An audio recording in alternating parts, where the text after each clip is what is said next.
Assalamualaikum. My name is Nur Akila Farhana binti Kamaruddin from DDT S3B. Matrix number 01 DDT 1F1061. So in this video, I will explain in my part which is question 1. Write C++ program to show implementation of binary search tree BST using linked list. So now I will show you the coding for question 1. So this is a coding for question 1. Kami menggunakan C++ dan di sini terdapat keyword for C++ if you guys use GDB online. So next, declare structure of node. Okay, struct node. So node ni ialah define node dan seterusnya data type kami menggunakan integer dan untuk variable kami menggunakan data. Okay, so di sini pula struct node pointer left and struct node pointer right. So kita ada satu data, dua pointer to node which is left child and right child. So untuk ni pula node pointer root. Okay, function dia ialah untuk kita declare a pointer to node, so dia akan simpan alamat address node kita. Assalamualaikum, nama saya Wana Dalila binti Mia Abdul Halim 01 DDT 19F1036. So saya akan explain tentang in order traversal. Void in order bracket struct node pointer root. So if root not equals to null, traverse left. In order maksud kita susun root left. Traverse root cout root data. Traverse right in order root right. So insert a node pointer insert, node pointer root integer data. Return a new node if the tree is empty. If root equals to null, kita return a new node iaitu data. So traverse to the right place and insert the node. If data less than root left, insert root left data. So make a recursive call insert data in left subtree. Passing address of left child and data as argument after data is inserted in left subtree. The root of the left subtree can change. So else root to right, insert root right data. So last kali ia boleh return kepada root yang asal. Next, driver code atau main function.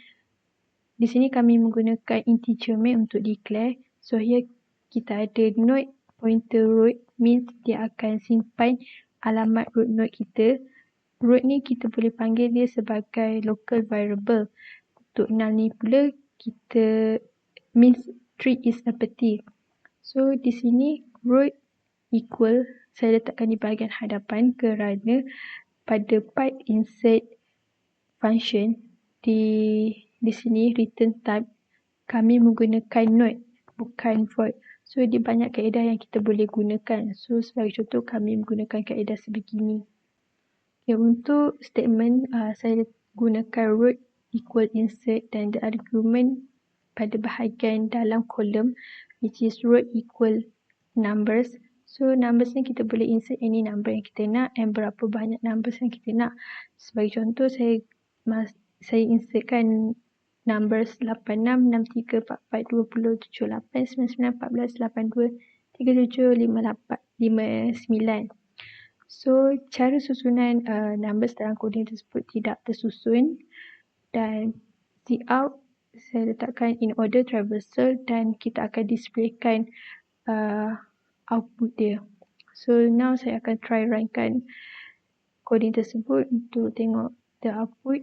So the output appear in order traversal 14, 20, 37, 44, 59, 63, 78, 82, 86, 99. So output dia akan keluar dengan nombor yang tersusun, means dari kecil hingga ke besar.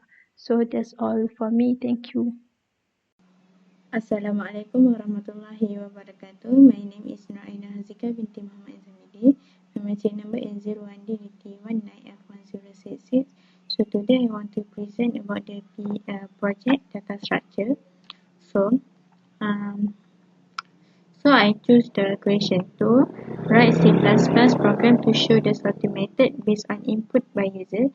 You can choose any two methods of the sorting method as follow. So I choose the selection method. So this is a coding of selection method. Tapi saya guna array. Dekat sini, okay, ni adalah keyword untuk GDB online. Dan ni adalah method swapping sebab dalam selection kita kena swap. Kiranya kan selection macam kalau 1845 18 so dia akan swap kan dengan 45 ni. So okay. So saya akan guna method swapping ni dan ni adalah untuk array punya. Dan saya guna for loop dan dia akan count. Sebab guna for dia akan count lah sampai berapa yang kita masukkan. Dia tak kisah 10 ke, 20 ke, 5 ke. Lepas tu ni adalah untuk proses selection sort. Okay, untuk proses selection sort ni kita akan declare untuk for. Ni I mean ni maknanya minimum of index. Okay, so minimum saya guna for. Lepas tu dia cakap ni I mean sama dengan A. So dia akan jalankan benda ni. So minimum value because placing in correct position. Jika betul dia akan keluarkan benda tu. Okay, so dia akan swap dengan I mean ni. Okay, so kat sini benda yang akan keluar lah. Yang ni adalah cout integer the number of array element. Yang saya cakap tadi tu lah, dia flexible, boleh je nak masuk berapa, 10 ke, 15 ke. Lepas tu ni adalah untuk, dia akan keluarkan kat sini untuk array before sorting dengan after sorting tu. Okay, so sekarang saya akan runkan the program.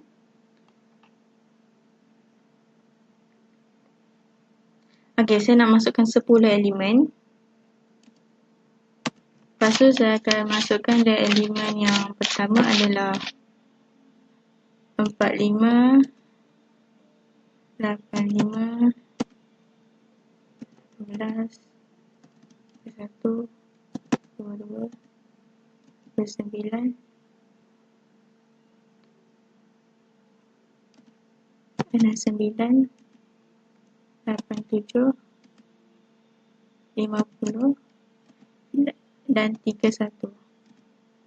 Okay, cukup 10. So dia akan bagi tahulah array before sorting dengan after sorting. So kita nak tengok macam mana dia sorting tu. So saya akan tunjuk dekat sini. Dekat sini saya akan tunjuk dia sorting macam mana. Ni adalah proses dia sorting tadi. Ni saya akan swapping ni. Okay, so saya nak tunjuk yang dia punya ni. Yang swapping yang saya bagi tahu tadi kan. So dia 45, 85, 18. So kat sini kan 18 mestilah dulu kan. So dia akan swap ni. Ni dia akan swap 18, 45 kat sini. Dia akan swap dengan 18 tu, 45 tu. Okay, so yang seterusnya sampai dah dapat jawapan macam ni. Dia akan swap. So that's all from me. Thank you. Assalamualaikum warahmatullahi wabarakatuh. My name is Nur Aina Aisyah binti Muhammad Zulkifli. My matric number is 01DDT19F1049. Okay, in this video I will present about data structure project. Okay, dalam question ni ada dalam project ni ada dua question. Saya pilih question kedua. Write a C++ program to show the sorting method based on input by user. You can choose any two of the sorting method as follow. Okay, kawan saya Aina Hazikah pilih selection, so saya akan pilih insertion. Okay, sekarang ni kita akan tengok coding untuk insertion ni. So coding ni dalam bentuk array. Okay, untuk ni untuk coding ni kita include hashtag include iostream dan using namespace std merupakan keyword kalau kita guna GDB online. Okay, sekarang ni void display. Okay, untuk void display kita akan displaykan elemen yang kita akan masukkan nanti di bawah ni. Okey, yang atas ni merupakan proses untuk sorting. Okey, bawah ni merupakan untuk output bagi sorting tu. Okey, di sini kita ada method display dengan void insertion sort, iaitu method insertion sort. Okey, sekarang ni untuk void display saya guna for. Okey, for, dan untuk void insertion sort saya guna for dengan while untuk dia loopkan elemen yang kita akan masukkan nanti. Okey, untuk integer main, untuk yang ni enter the number of elements. So kita boleh masukkan kita boleh masukkan berapa saja nombor. Contohnya nanti saya akan buat contoh ya. Dan yang ni enter element. Contoh nanti saya akan masukkan 8. So kita boleh masukkan random number tapi dengan saiz yang kita tetapkan tadi. So saya tunjukkan. Yang ni dia akan keluarkan output array before sorting and then output array after sorting. Okay. So kita runkan dulu.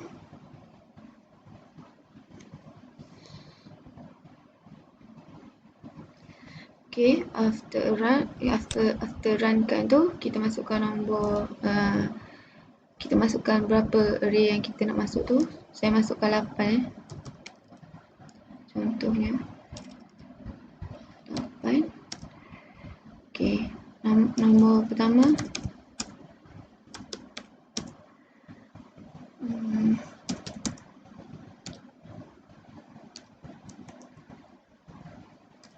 tiga 4 13 1 399. Okey, dah cukup 8. So di sini bawah array before sorting ni dia susun nombor kita dengan tidak teratur, tapi ke sebelah kanan dia akan susun. Okey, array after sorting ni dia telah susun nombor yang kita masukkan tadi tu, saiz tadi tu secara dari kecil ke besar.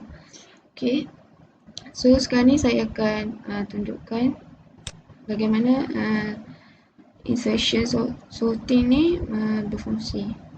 Okey, proses dia macam mana saya tunjukkan. Okey, ini nombor yang saya masukkan dalam GDP online tadi, 220 210 45 77 34 13 1 399. Okey. So nombor yang kita akan compare dari awal, lepas tu kita compare dengan sebelah kanan yang garis ni. Okey, nombor 220 akan compare dengan 210. Okey, kalau nombor 210 ni lebih kecil daripada nombor 220, so dia akan duduk di depan 220. Okey. Next, step seterusnya sama je. Nombor yang 220 ni dia akan compare lagi dengan nombor sebelah kanan dia, 445. So 445 ni lagi kecil daripada 220. So dia akan pergi ke sebelah kanan. So mana 445 ni akan berada di hadapan 220 sebab 445 ni 210 sebab 445 ni lebih kecil daripada 210. So nombor belakang ni kita just tulis balik je, tulis mula je dalam kotak ni. Okey. Next, langkah seterusnya pun sama, sampailah nombor ni ikut urutan dari kecil ke besar. Itu je daripada saya untuk insertion sort. Okey, sekian, terima kasih.